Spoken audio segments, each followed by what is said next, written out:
മലപ്പുറം കാടാമ്പുഴ ക്ഷേത്ര പരിസരത്ത് വിൽപ്പനയ്ക്കായി എത്തിച്ച 4 കിലോ കഞ്ചാവുമായി പട്ടാമ്പി ഒറ്റപ്പാലം സ്വദേശികളായ 2 പേരെ കാടാമ്പുഴ പോലീസ് പിടികൂടി. ജലലഭ്യത നിങ്ങൾക്കൊരു പ്രശ്നമാണോ? ഗവൺമെന്റ് അംഗീകൃത ബോർവെൽ ഏജൻസിയായ മദീന ബോർവെൽസ് ഇനി നിങ്ങൾക്കൊപ്പമുണ്ട്. മദീന ബോർവെൽസ്, പാണ്ടിക്കാട്, പെരിന്തൽമണ്ണ, കൊപ്പം. കാടാമ്പുഴ ക്ഷേത്ര പരിസരത്ത് വിൽപ്പനയ്ക്കായി എത്തിച്ചതായിരുന്നു കഞ്ചാവ്. ഓട്ടോയിലാണ് സംഘം കഞ്ചാവ് വിൽപ്പനയ്ക്കായി കൊണ്ടുവന്നത്.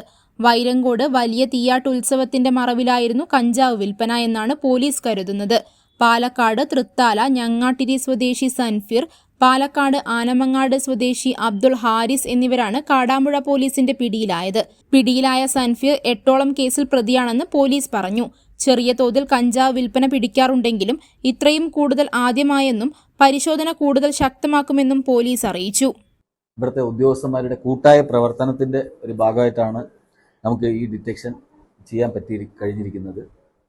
എന്തായാലും ഇതുപോലുള്ള പ്രവർത്തനങ്ങൾ നമ്മൾ ഈ കാടാമ്പുഴ പോലീസ് സ്റ്റേഷന്റെ ഓരോ മുക്കും മൂലയിലും, അതായത് സ്കൂളുകൾ, കോളേജുകൾ, അതുപോലെ തന്നെ അന്യ സംസ്ഥാന തൊഴിലാളികളുടെ ക്യാമ്പുകൾ ഉൾപ്പെടെ എല്ലാവരുടെയും വിശദമായിട്ട് തന്നെ നമ്മൾ പരിശോധിക്കുന്നതും അതിൻ്റെ ഇൻഫർമേഷൻ കളക്ട് ചെയ്യാനുള്ള എല്ലാ നടപടികളും കൈക്കൊണ്ടിട്ടുണ്ട്.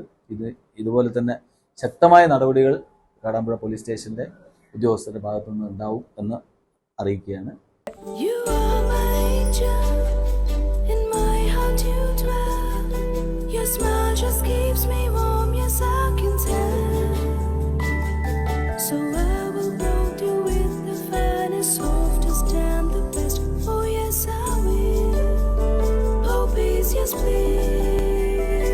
Poppies, the way we love, the way we care.